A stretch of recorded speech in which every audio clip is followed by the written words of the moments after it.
সোমাব লাগে আৰু ভালবিলাক সোমাবলৈ কি হৈ যায় না নাই মহাপুৰুষ মাধৱদেৱে বুজি কি কৈছে মহাপুৰুষ শ্ৰীমন্ত শংকৰদেৱে দেখি গৈছে কি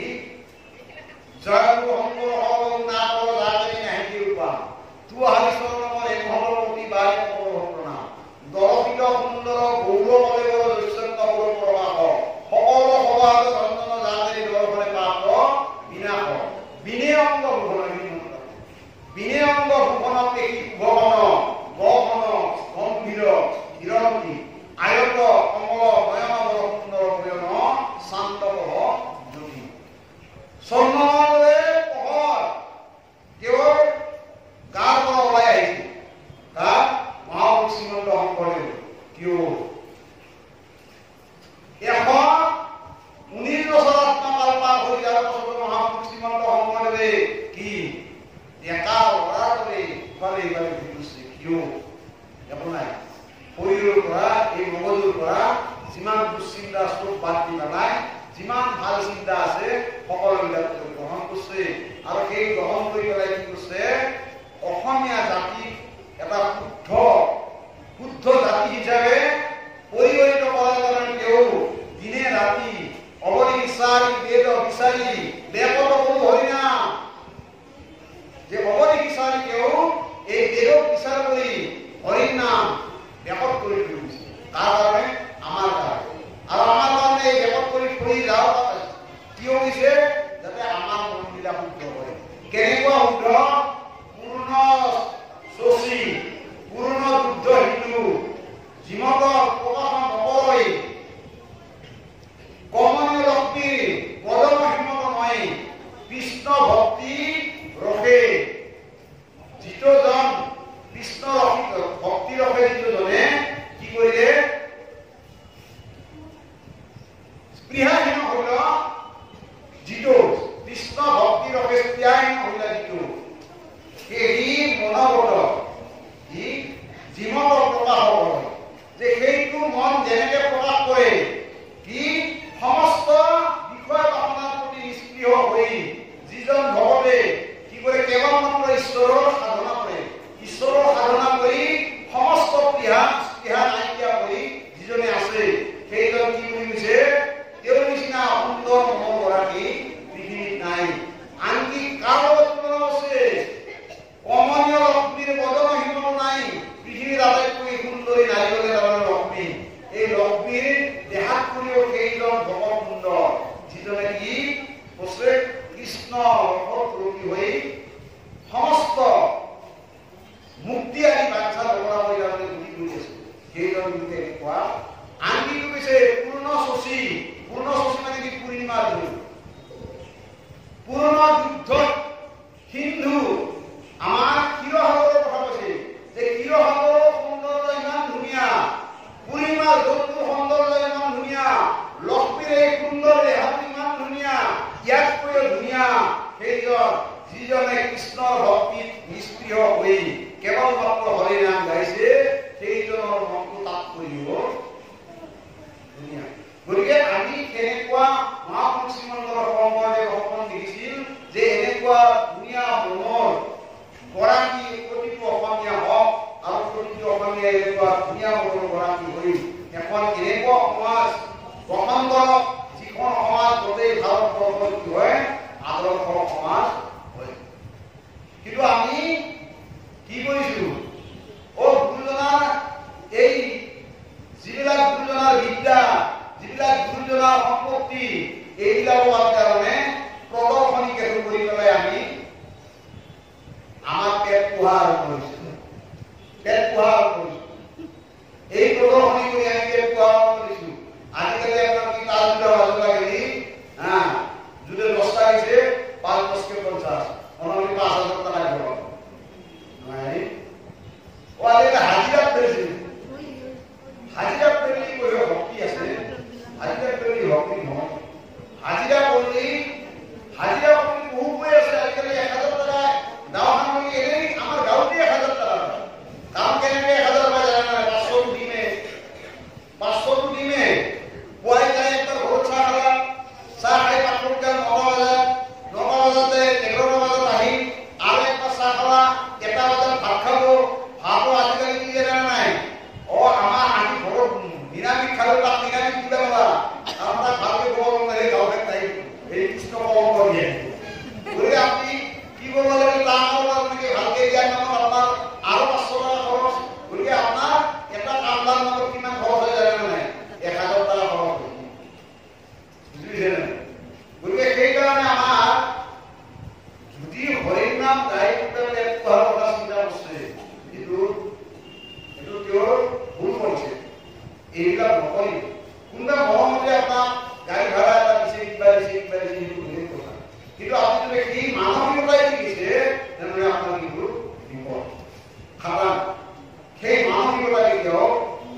Está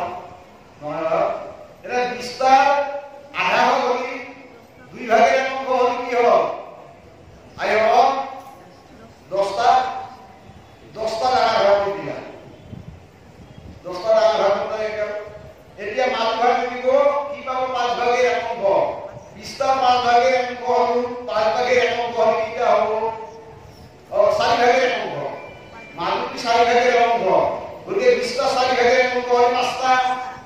10 15 নহয় ন এতিয়া সৰুকৈ কি জানা নাই 4 ভাগে 5 ভাগে এক অংক 5 ভাগে এক অংক মানে কি 5 4 20 4টা নহয় ন 5 ভাগে এক অংক মানে 4টা পাব নাই কই 20 ৰ 5 ভাগ কৰি 4 নহয় গতিকে 4টা পাব 5 4 9 মই কৈছে কিমান হ 5 4 9 মই ডাঙৰ পিৰস্তা ওলা মই কৈছে 20টা হ'ল বলে অমৰ কত দিন ঘৰ চা বুড়াই বস্তি ভাঙে কি বলে এইটোৱে ঈশ্বৰ এই কোৱাৰ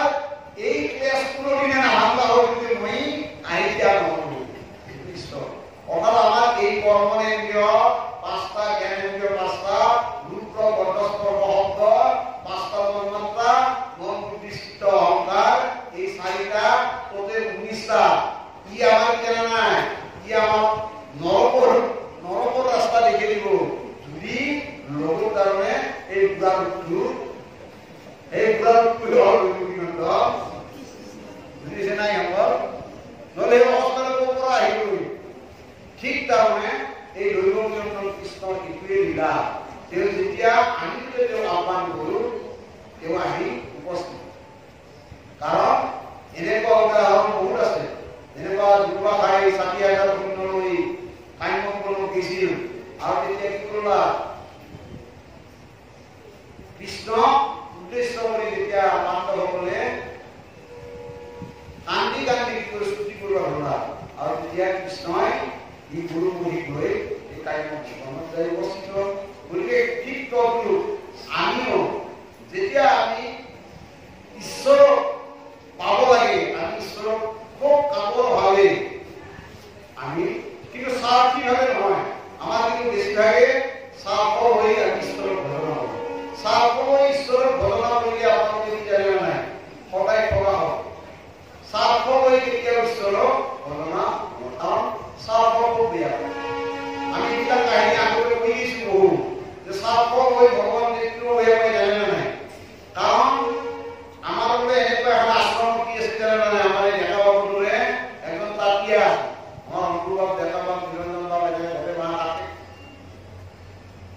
দিনত দেখা পাবে নাম ঘৰত নোমৈ তাতে লৈ তাৰমানে সত্ৰ কমিটি ডেইলি তাৰমানে বাকী কেইটাই বোলে নাই কাম খেলিব লাগে কাম নাই বুজি পাইছে নাই কিন্তু তাৰমানে ডেকা বাবুৱে কি কৰে নাই যেতিয়া তেওঁলোকে ঘৰবিলাকে শুৱে সত্ৰৰ মানুহবিলাকো যেতিয়া নাহে তেতিয়া ভগৱন্তৰ ওচৰত যায় পুৰা মানুহৰ ওচৰত যায় ভগৱন্তৰ সেৱা শুশ্ৰূষা কৰি ভগৱন্তৰ ধুনীয়াকে তাৰমানে কাপোৰ পিন্ধি হেৰি ধুই দি মানে চাফা কৰি ধুনীয়াকে তাৰমানে চবৰ আত্মস্তুতি কৰি যায় তাৰপিছত আমাৰ নিৰঞ্জন বাবুৰ লগত তাৰমানে চৰিত্ৰটোৰ লগত গণ্ডগোল আছে একেবাৰে ৰাতি কি কৰি পইচা মাহান গৈ এই দামটো দাম পত্ৰটো পইচা মাহান এই কৰি তাৰমানে নিৰঞ্জন বাবুৱে আৰু এটা লগ হৈ মাত্ৰ আমাৰ দিদি বাবু লগ হৈ চুপাৰি পাইছে এই চুপাৰি কি তাৰমানে দেখা পাই আছে তাৰমানে স্তুতি কৰি আছে কিন্তু কথা হ'ল কি সেই কথা ক'ব না আমাৰ মানুহটো ভাল ভাল কোন গাঁৱৰ চৰিত্ৰ নাই বয়া ধৰি চৰিত্ৰ সিদিনা সত্ৰ কমিটি আহোঁতে এওঁ খেদক দিয়ক বা কোনোবাই হৰণ ভোট কৰি দিয়ে তাৰপিছত সত্ৰৰ আমাৰ গাঁৱৰ বাবে আম সঁচা হয় না মিছা হয় একদিন চাবা সেইবোৰ তাৰমানে কি হ'ল একদিন চাবা যাওঁতে দেখা কেনেকৈ দেখা পাই বৰ ভয়ান কৰিলা কৈয়া দেখা পাছ খানে আনকি মুখি গুচি যায় যাই মতলব কি হয় জানা পিছদিনা পাছে তাৰ পৰা কৃষ্ণ হৈ যায় যে কৃষ্ণ বিদায় দিচ্ছেন বাকি যিদিনা তাৰমানে সেয়া অন্য দিনা কৃষ্ণ স্তুতি কৰোঁতে সদায় সেনেকৈ এটা বিশেষ দিন থাকে কিন্তু সিদিনা কৰা নহয় কিবা তাৰমানে এটা ব্যতিক্ৰম আহে ব্যতিক্ৰম কিয় আহিলে তাৰপিছত দাদাটো সকলো হৈছে বৰ ধুনীয়া কৰিলা আমাৰ এই তাতিয়া মানে দেখা পাওঁ বৰ ভাল আছিল তেওঁ সেই আচলতে বিশ্বাসভাৱে গোটেই ৰাতিটো সেৱা কৰিছিল আৰু বাকী এই কোৱাৰ পৰা লাইন ধৰে ইমান হাই ষ্টৰিটো চাই লাগে কোনোবাই ৰাতি বিয়া লাগে কোনোবাই বেমাৰ ভাল কৰি দিব লাগে এই কৰোঁতে মোৰ ভাজা আহি যায় মই ইমান কষ্ট পাম মই কাৰো আগত নেদা কৰিছোঁ দুটা মুখে কাম কৰি হ'ব পাৰে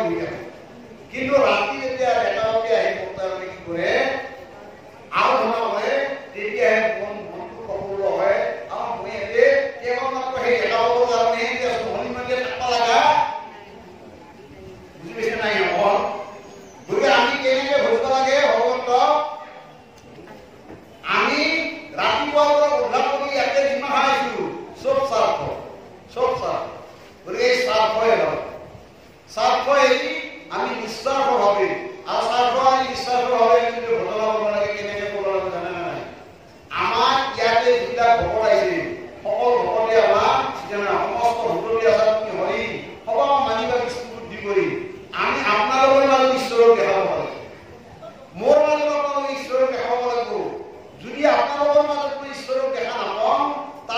ঈশ্বৰক চাইবা যায় না আছে বা লাভ নাই। গতিকে আমি প্ৰত্যেকজন দেহধাৰী জীৱই একোটা ভগৱানৰ কি জীৱন্ত মূৰ্তি, আৰু এই জীৱন্ত মূৰ্তিটোক আমি ভজন নকৰি আমি যেতিয়া বেলেগক ভজন কৰোঁ তেতিয়া কৃষ্ণই কয় কি প্ৰতিমাত পৰে দেৱতা বুদ্ধি, জলত পৰে তীৰ্থ বুদ্ধি, বৈষ্ণৱত নাই ইহৰ গতি, গৰুৰ অধৰ্ম কৃষ্ণ গৰু। কৃষ্ণই কৈছে সীমা গৰু কোন মহা যায় প্ৰতিমা সেৱা কৰছে, যায় জগৎ তীৰ্থ বুলি হচ্ছে, কিন্তু বৈষ্ণৱ বিলাকক কি সেৱা কৰা নাই। বৈষ্ণৱ বিলাকক কিবা বেলেগ বুলি হচ্ছে, সেইজন গুৰুৰ অধম। সেইকাৰণে কি যিটো বিষ্ণু যিটো বৈষ্ণৱ সেইটো বিষ্ণু, এই কথাটো মন কৰি, কাৰণ বিষ্ণু বৈষ্ণৱৰ কিঞ্চিত টেকো নাহিলে দুইৰো কথা কয় পাতকৰ পস্কন্ধ সে। গতিকে বিষ্ণু বৈষ্ণৱৰ ভেদ নাই। গতিকে আমি বিষ্ণুক দেখাব লাগে আহে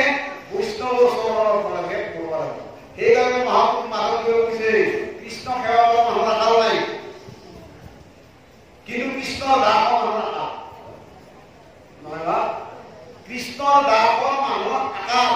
কৃষ্ণ সেৱা কৰা মানুহ আকাল নাই। ঘৰে ঘৰে কৃষ্ণ মূৰ্তি এটা ৰাখি যায় যেনে আছে, কোনোবা থাপনা হিচাপে কোনোবা মূৰ্তি হিচাপে গোটে চাকি গছি দিছে, কিন্তু কি জানা নাই ভকতটো আহিলে চাকি দিয়া লগাইছে, ভকতটো খালাত যা ই আহিছে যদি ডক্টৰ নাই ঘণ্টা যাবাই নাই ইয়াক বুদ্ধি কৰি কয় মই নাম কৰি দেখা হ'ব, সেইটো ভক্তি হ'ব আহি। এইটো আমি চিন্তা কৰোঁ ভকতজনে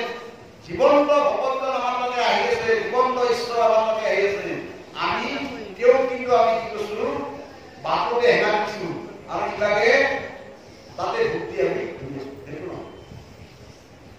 আৰু এইবিলাক কথাই কৃষ্ণৰ জৰিয়তে ইচ্ছানন্দ ভগৱানৰ জৰিয়তে এইবিলাক কথাই আমাক ক'ব বিচাৰিছে যে আমি এতিয়া গুৰু ঘাটত কৰি আমি সমাপ্ত হৈ এৰা মুকুনা হৰপদ মহাভাগৱত ঈশ্বৰ কৃষ্ণৰ লীলা দেখাকে দেৱত। এইটো আচলতে গুৰু ঘাট নহয়, কাৰণ কিয় এইটো অনন্ত মণ্ডলী হৈছে, ই বামুণীৰ পুৰুষ। মহাপুৰুষ শ্ৰীমন্ত শংকৰদেৱৰ মতে বামুণীৰ পুৰুষ হৈছে। কিয় বামুণীৰ পুৰুষ বোলে বামুণীৰ পুৰুষ য'ত মানে জাক বেছিকে দেখুৱাব লাগলা লাগছিল তাক বেছিকে নেদেখলা, জাক তুমি বেছিকে দেখুৱাব লাগিছিল তাক তুমি বেছিকে দেখুৱালা। গতিকে মোৰ কষ্ট ভাৱনা বুজিছে না কি ভাৱনা, এই ইয়াৰ আগত যিটো অধ্যায় নেলিখিব লগা কিছুমান কথা লিখি দিছে আৰু লিখিব লগা কিছুমান এৰি দিছে, যাৰ কাৰণে মহাপুৰুষ শ্ৰীমন্ত শংকৰদেৱে নিজে কি লিখিব লগা হৈছিল, ৰুক্মিণী হৰণ কাব্য লিখিব লগা হৈছিল। বুজিছে না নাই এইবিলাক কথা জানিব লগা। ৰুক্মিণী হৰণ কাব্য কিয় মহাপুৰুষ শ্ৰীমন্ত শংকৰদেৱে অনন্ত মণ্ডলী লেখাৰ পাছত কৈছে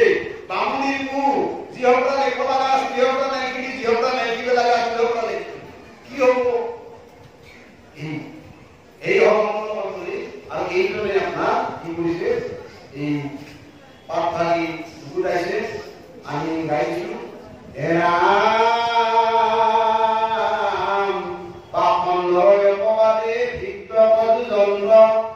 মনুষ্য লীলা কৰি জগতৰ মহন্ত কৃষ্ণ কলংক দুষ্টে দিলা কেনে দেখা আনক নিমিলে মন্দিৰে নলেখা। এই দৈৱকীনন্দন কৃষ্ণই 24টা অৱতাৰ ধাৰণ কৰিছে, তাৰ ভিতৰত এটা অৱতাৰ কৃষ্ণ অৱতাৰ মানুহ হিচাপে পৃথিৱীত। কিয় মানুহ হিচাপে পৃথিৱীত আহিল? এইকাৰণে মানুহ হিচাপে পৃথিৱীত আহিল কাৰণ মনুষ্যৰ কৰ্ম কি, মনুষ্যই কি কৰা উচিত এই কথাখিনি দেখুৱাৰ কাৰণে তেওঁ মনুষ্য ধৰি পৃথিৱীত আহিছিল। আৰু পৃথিৱীত আহি পেলাই তেওঁ পহিলো ক'ত জন্মিছে? আমিতো জন্ম নাই তাতে কাৰাগাৰো, আমি কাৰাগাৰত জন্মিছো নেকি? আমি বহুতে অসমৰ সমষ্টিত জন্মিছো,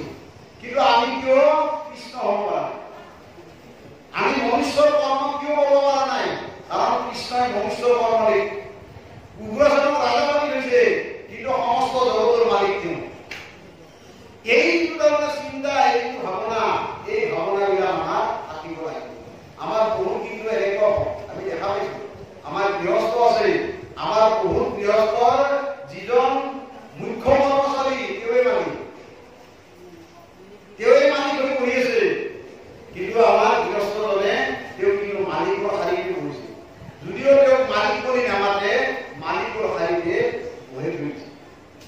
এনেকুৱা কিন্তু আমাৰ মানুহৰো আছে। আমি মানুহৰ যিটো চৰিত্ৰ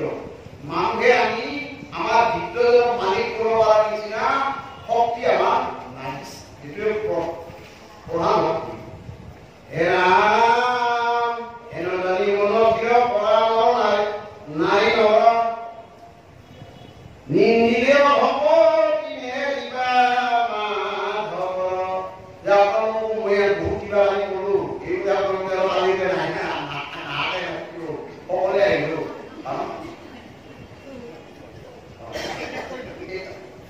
গতিকে আপোনালোকে সদায় আহিব প্ৰতিজন প্ৰতিজনৰ মুখৰ পৰা ঈশ্বৰৰ কথাবিলাক শুনিব আৰু আপোনালোকে ঈশ্বৰৰ কথাবিলাক শুনি পেলাই কি কৰিব জানে নাই ইয়াৰ পৰা যাই পেলাই আপোনালোকৰ ঘৰত যেতিয়া মন কাম সামৰি শুব খোৱাৰ সময়ত আপোনালোকে কি কৰিব আমি দেখা পাইছিলো আমি আমাৰ কাগজ পাত কৰিছিলো মোবাইলৰ কাগজ পাত কৰিছিলো পুৰুষাৰ আহি কেইটা বহি লৈ আহি এতিয়া আমি কিছুমান কথা কলো এইবিলাক লিখি লৈ আমাৰ সমাজৰ দেখিবা কেইটামান এনেকুৱা লিখি লওঁ আপোনালোকে কৰিলে ভাল জানে না কাৰণ আমাৰ মন থকা কম কিন্তু ভাল কথা আপোনালোকে সপ্তাহ লিখি লৈ যাব পাৰে এইটো আপোনাৰ জীৱনটোৰ কাৰণে আপোনাৰ কি হ'ব ক'বা সেইকাৰণে এটা সৰু বহি লৈ ভাল লাগে কম বুলি ভাল আৰু অলপ কিবা আমি লিখি লৈ আমি কিন্তু প্ৰথম যেতিয়া শ্ৰোতা আছিলো আমি এই কাম কৰিছিলো আমাৰ সেই দেখা এতিয়াও আছে আমি কেতিয়াবা ভাগৰ পৰা এই দেখাবিলাক চাই লওঁ কৃষ্ণ এৰাম পৰিলক্ষ ভাৱে আৰু দেখা কেনে আতি শংকৰে ৰাতি পৃথিৱীৰ লোকে কৰিলেও হানি নাই হৰি ভজিবাৰ তুমি ঘৰ কৰাই ইটো বাপি জনজানা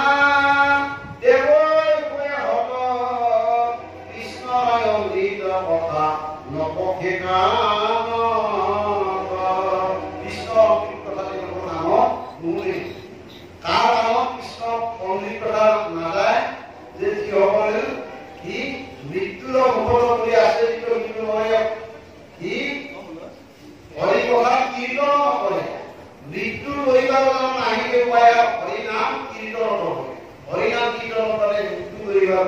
আৰ এই ৰাস্তা নাই এৰাম হেনজানি কৃষ্ণ কথা পড়া কমে মান দুষ্ট নিন্দা নকৰিবায় অপমান দুষ্ট বিলাকে যদি নিন্দা কৰে সেই নিন্দাতে যদি আপুনি আঘাত দেই নহলে দুষ্টা পৰা হ'ব যদি কোনোবা নামঘৰৰ আহোঁতে বাটত বিভিন্ন ধৰণৰ নিন্দা কৰে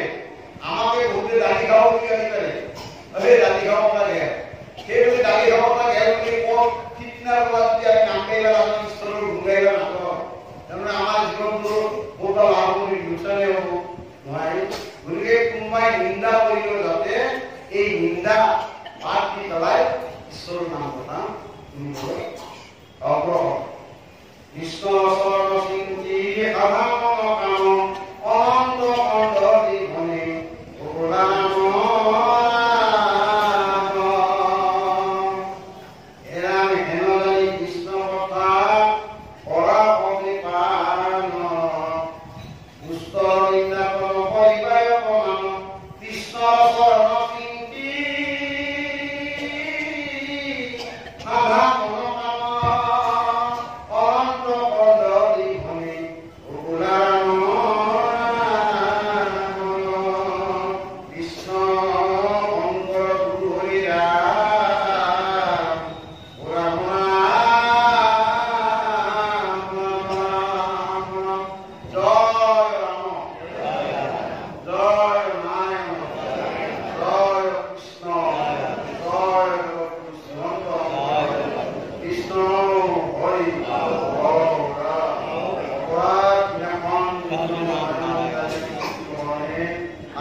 Krishna